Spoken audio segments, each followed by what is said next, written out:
untuk mengetahui bahawa kumpulan manusia itu dekat dengan kiamat, maka Nabi membahagikan dua tanda kiamat, tanda kiamat kecil dan tanda kiamat besar. Kata para ulama, mereka mendapati bahawa tanda-tanda kecil kiamat lebih kurang 170 dan tanda besar kiamat paling masyhur 10. Tanda kecil kiamat mula berlaku 1400 tahun yang lalu. Orang hari ini pun bertanya kepada para ulama hadis, wahai para alim ulama, sudah berapa tanda-tanda kiamat kecil ni yang dah berlaku? Maka para ulama hadis pun menjawab dengan jawapan, berikan kepada kami tanda-tanda kecil yang belum berlaku. Tuan-tuan bukalah internet malam ni, tuan-tuan belilah buku tanda-tanda kecil kiamat, tuan-tuan tengok tanda-tanda kecil kiamat, tuan-tuan tengok satu persatu sampai 10, sampai 20, 50, 70, 90, 110. Mana satu yang belum berlaku? Bangunan pencakar langit, arak diminum merata-rata, ramai orang yang meninggalkan solat, ramai orang yang berzina, anak yang memperhambakan ibu dan ayah. Yang mana yang belum berlaku? Subhanallah.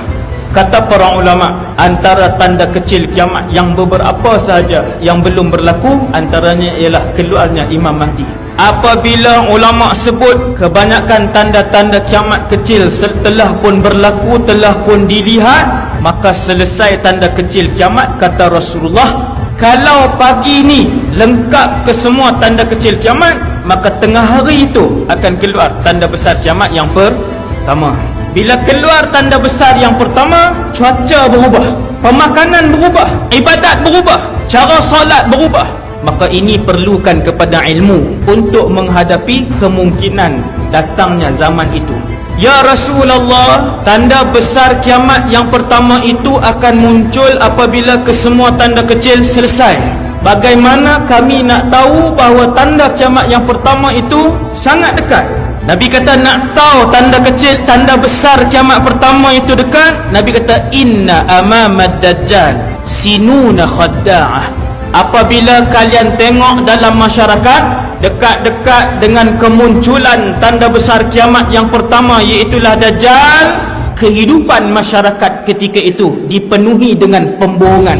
Tuan-tuan tengok masyarakat hari ini banyak berbohong tak? Penipuan dan pembohongan hari ini dalam internet, dalam kehidupan, di tempat kerja, dalam masyarakat, dengan jiran, dalam keluarga, berdarah daging dalam kehidupan masyarakat. Tuan-tuan tengok hari ini manusia berlumba-lumba untuk siapa menjadi penipu yang paling besar. Ni info.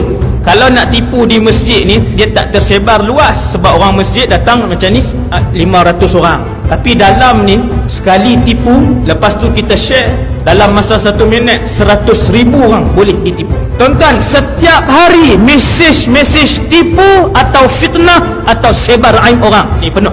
Tetapi fitnah dan tipu itu apabila sampai kepada orang yang beriman, maka dia akan berhenti di situ.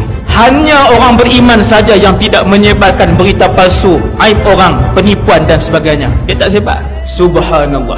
Tanda yang pertama nak keluar tanda besar kiamat apabila kalian melihat kesemua tanda kecil telah berlaku. Satu.